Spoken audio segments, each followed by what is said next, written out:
Welcome back, Duelist. Casual Duelist here, and I got a little bit of a special treat for you guys today. I know I've been talking up my old friend Joe Patton, and he's officially one of our unofficial members here on Team Duelist Alliance. And he's actually got Dragon Links built, and he's ready to do a profile for us, aren't you? Yeah, we're gonna make it happen. All right, so why don't you show them what you got? All right, so as he had said, this is Dragon Link. So it's a pretty standard list for the most part. There's just a couple preferences, like based on the player. You're not going to see anything wild today, but certain ratios are there for a reason. So we'll get into it. So you got three Seafruit. It's the starter card of the deck. So you play three because you want to see it. You want it to be your normal summon to get into the extra deck link monsters and whatnot. So you play three of those. You play one chamber and one black for the combo. You want the black for the combo. Some people play two chamber, some people play three. I just like one. You only need one. So there's that. For the rocket, two tracer, two synchron, one recharger. I like this ratio. Some people play three tracer. I just don't want to see multiples, so I just play two. Two seems to work. It's fine. So here's where it gets to be more like preference based, I guess. So I play two Abzerrouter, one Noct Division. So some people play three of this, some people play one of this, some people play three of this, some people play two of this, and people play one.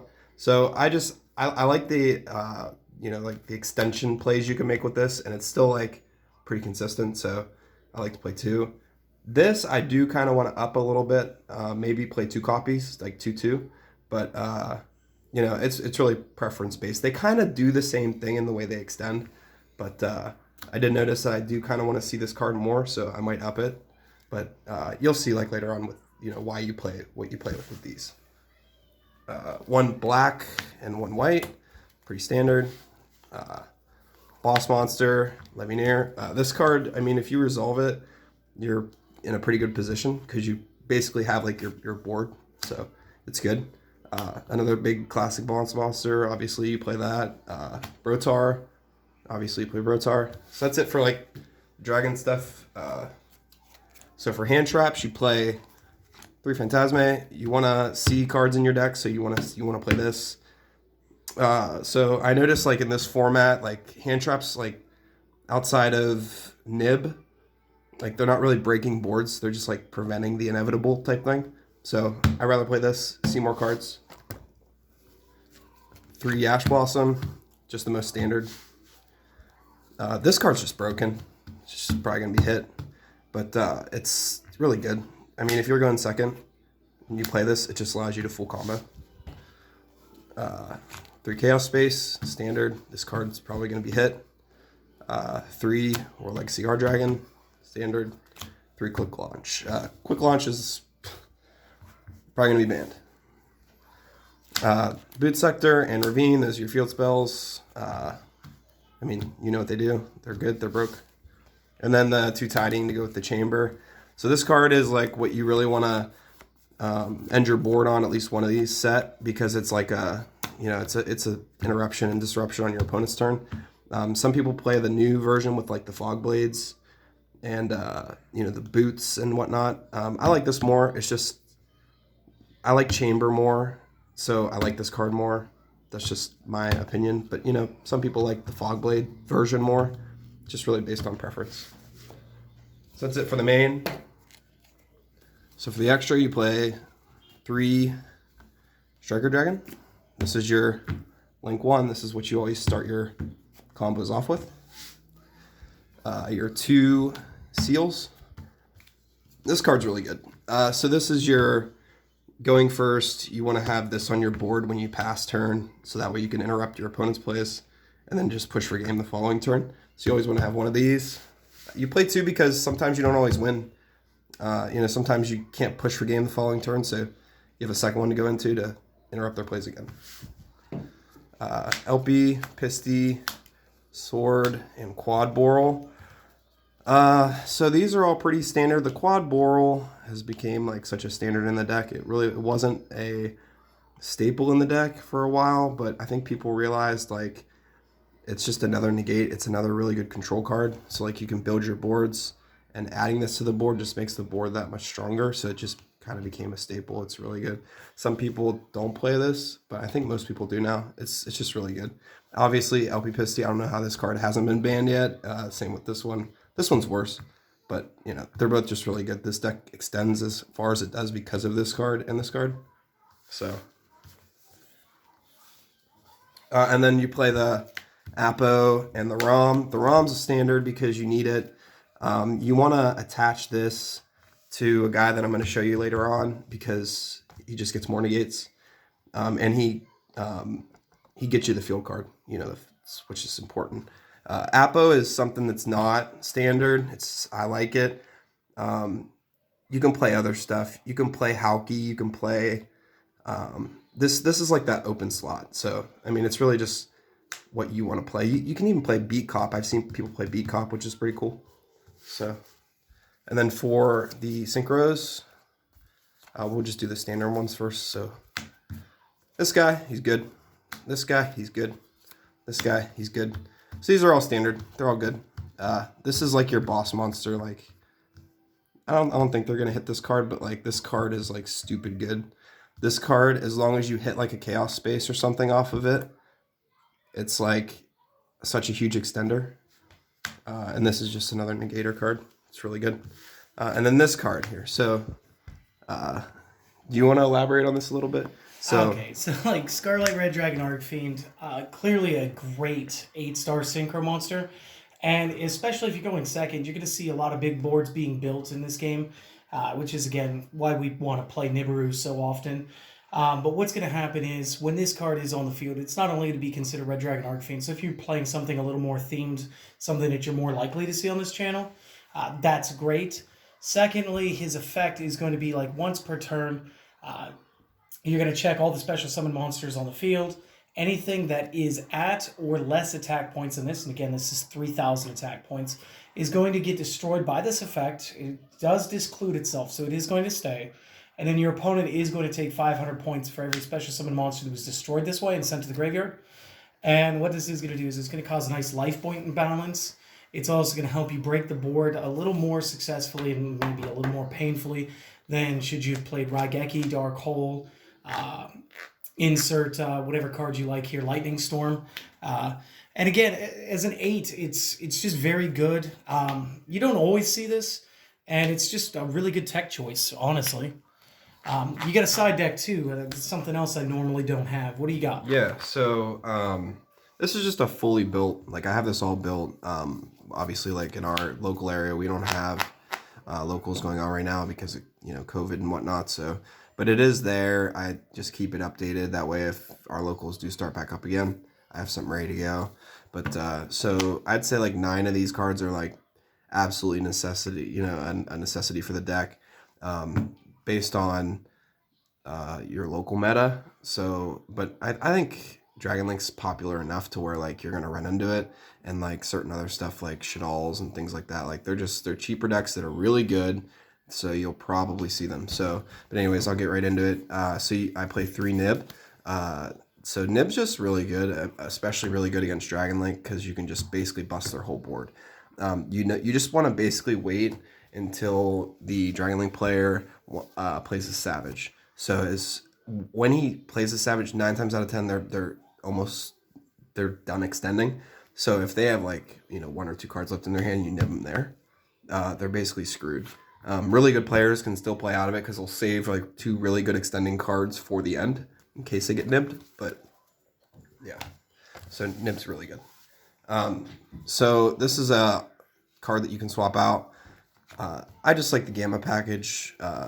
You can play other things here too, though. You can play Alpha. You can play Harpies. You can play Triple Tactics Talents. It's just a pricey card. I don't have it.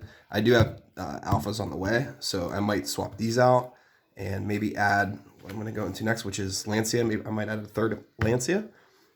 Lancia is just good. These cards are just like good. They're hand traps, but they're, again, like I was saying earlier when we were talking about hand traps in general, it's just like hand traps.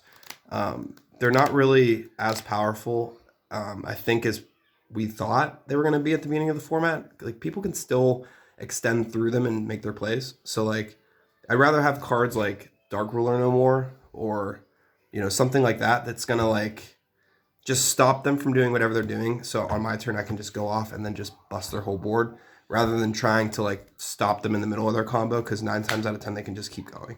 So, but that's why I play those, because they're just, like, standardly good.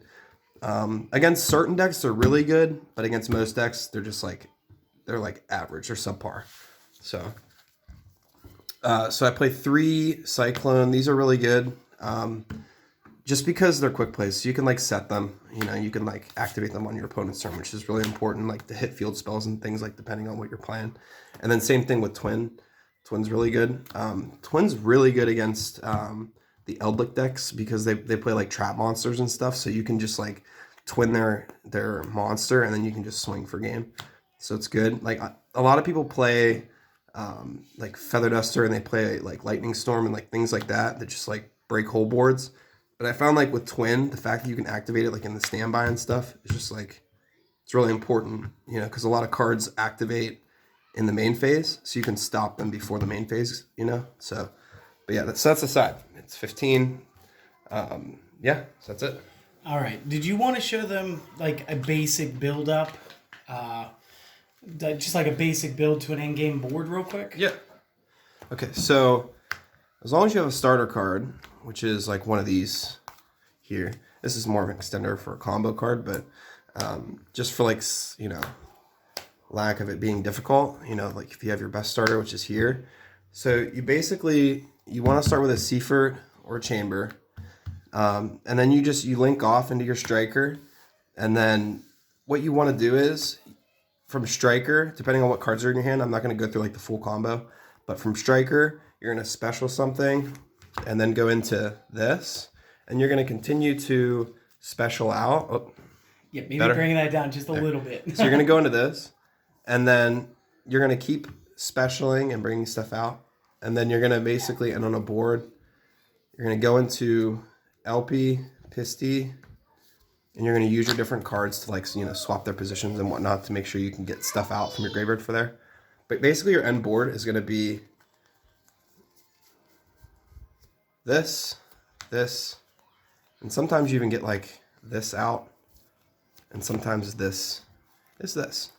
But yeah, so your end board, usually these two are gone, but your end board is usually this right here. And then what you end up having is one of these two. And then you get, sorry about that. Nah, it happens. And then you get this. So, as you can see, you have, like, 4 negates on the board. So it's, like, really good, right? Because you have, these guys are, like, all, like, really strong, right? Plus they have negates attached. So you end your board like this, and then you pass turn. You basically break their board on their turn before they can even establish one. And then back on your turn, you go into this guy. And then you just, like, swing for game. That's, like, essentially the way the deck works. And I know that's, like, very, like, not specific. And you guys are probably like, wait, why do you get to all that? You just play test and you just watch videos and stuff. Like, if maybe we'll do a video, like, more in depth. But, like, that's essentially what you do is you put up all these negates with this card here, which is another negate. And then when it passes back to you, you just go into this. Or you just overpower them with all your stuff and attack for game anyway. So, yeah, that's essentially what you do. The deck's so good because, okay, so all these cards here, they all work with each other outside of the hand traps. These are just, like, break your opponent's stuff up or draw into your deck. But, like, all these cards, they're all special summoning to the field or from your grave. Or when they're in the grave, like Chaos Space, for example, you can just banish it and add stuff back and just, like, keep doing it. So the deck's just, like, you can literally special summon, like, 12 times a turn. Yeah, minimum. So it's like, yeah. So it's like, when you're doing all that, you can just end on these boards so consistently. Like, I've actually watched games where people were nibbed for, like, 4 and had 2 cards left in their hand, and those final 2 cards in their hand, they ended on a board like this. Yeah. Just because the final two cards in their hand were like, like they would save like quick launch, or it'd be like the field spell, and they'd have like this, and then they would have a bunch of stuff in their graveyard, and they could just like keep going. So like so the deck's like, it's really good because it just makes these big boards with all these big monsters, and the monsters also negate what they're doing. They bust their boards, so it's like. It's really tough to their to presence stop it. and negation at the same time, essentially. Yeah, that's basically what it is. And one of the best things about tidying is we're essentially looking at like a double compulsory evacuation device, which again will allow us to put one of our own cards back into our own hand. Does it have to be a dragon card when we do that? Yeah. So so it's target one dragon on this side. Anything on their side, but yeah, it does have to be a dragon. But that's okay because like they're literally all dragons. So like I think Appaloosa isn't, but like all the rest are. So it doesn't really matter as long as you're hitting any card on your side. Obviously, you're hitting the least impactful one that you're bringing back. 9 times out of 10, you do end on a board with like a chamber or a Seafert or something like that, or even like one of the rockets. So like it's not even bad to like chamber those back to your hand because then you have the normal next turn, already ready to go. So it's like you're getting rid of like 9 times out of 10, like their big Exceed or like their big, Synchro or their big Link Monster. And then you're just bringing back a normal that you can just normal again next turn. So it's like 9 times out of 10, you're not like getting rid of your Boral load or, you know what I mean? Like one of your big guys. You're just getting rid of a guy that you can just bring back next turn. So like, it's not even a big deal. But yeah, so the deck's like, the reason why it's an issue, I think, is because all the cards are like generically good, and they make virtually like the same end board, like no matter what starting hand 9 times out of 10 that you get. And even if you get hand trapped, you can just play right through the hand trap because all the cards just continue to like bring out more things. Like we were playing a couple matches earlier, and like, like we were talking, like it's crazy because he didn't even have a hand trap, and he knew like there was nothing he could have done just because he didn't draw a hand trap. But even if he did draw a hand trap, like my hand, I think I ended with like 3 or 4 cards in my hand. Yeah. And a full board full of cards. So it was like, and the 4 cards in my hand were all more extenders, and I was just like, what's the point in extending right now whenever I have this, board full of negates? I might as well just save them. So like, even if he had Nib in that situation, like it really wouldn't even have mattered. So it's not really. Yeah, so it's kind of crazy. But yeah, it's good. It's consistent. It's strong. I feel like you guys didn't get any real competitive decks out of me lately, so I felt like this was a real treat. And one of the things I was hoping that you were going to hit on this, and the real reason why Twin Twisters is really in here, guys. It's actually better than playing Lightning Storm in this build. And again, it's because while he's playing through all of those things, he's feeding his discard pile and being able to place cards in there selectively to just continue his plays. And again, instead of maining Nib, he mains his Dark Ruler no more because literally he just opens on turn 2. He's like, okay, stun all the effects and watch me go off. And it's just so brilliant that a stack of 40 cards can have so many generically good cards that it's just insane. The playability is through the roof, honestly. Yeah. And I was missing probably like a dozen of these cards, so of course I wanted to bring him on, let him show off his style. Yeah. And I feel like this is really probably one of the better decks on the channel right now, and definitely one of the most fun. Yeah, it's definitely fun. Absolutely, yeah. And that's the thing too, guys. So like, okay, so he's saying, this is maybe a pricier deck, because some of the stuff in here is kind of pricey. Like, but this is the thing, guys. Like, so he wanted to put this on the channel because, okay, so this card, yeah, it's like a $90 card right now. However, you can play other things. You don't have to play this, and the deck still be really broke. Like you can like just he was play. talking about the Phantom Knights. That's more budget, and I believe all of those were in the Legendary Heroes triple pack. You got a whole Phantom Knights deck. Yeah. Yep. And I believe everything that you needed for that was actually in there. So there is a more budget route, and it does still end up playing like this with the fog blades, and I think you said it was boots. Yep, boots, fog And blades. Yep. what do you play? Rusty Bardyke? Yeah, you play Rusty, and then you play Unchained Abomination in the extra. Brilliant. So, and that just, I mean, that Another gets pretty really low cost card. Yeah, so. it's like I think it's under $3. Maybe I know for sure it's under $5. But yeah, it's really affordable. And then even if you guys, okay, you're like, well, I don't have that stuff and I don't want to buy that stuff. You guys can just play like 3 of this card. Like honestly, you really can. Like you're not gonna like end on a board with tidying, but you're still gonna end on a board with like multiple negates. So like it's fine. You know, you just play with what you have, really. That's the thing, is like you can slowly accumulate these cards over time. Like you don't have to have, like I got this card in a trade and it's a secret, but like you can get the super rare. Super rare's cheap. A lot of this stuff is cheap. There's a couple things in the extra deck that aren't cheap, but you know, I mean, you don't have to play this exact pile of cards. You can play what you can afford, and no matter what, this is the thing that I want you guys to remember too. Even if this deck, it's gonna most certainly get hit with the ban list, but I think with the dragon archetype in general, there's so many good cards that one engine will just replace another. So I mean, even if they hit this card here, because this card's like stupid broke, there's going to be another card that they're going to find that may not be as broke as this, but it's going to work in, you know, in conjunction with the other pile of 40 cards to make a very similar board that I was just explaining to you guys. I mean, we might not have this card anymore, which we shouldn't, but I mean, the deck's still going to be good. People will still find a way to make dragons good. They've been around since the beginning of the game, so there's so many good generic dragon cards. So that's just my opinion. But yeah. All right, well, guys, I do hope that you guys enjoyed that. If this helps and you haven't already, maybe consider hitting the subscribe button. If you like this and you think your friends might, you know, let them know about the channel. And of course, have a great day, guys, and I'll see you guys on the next video. Peace.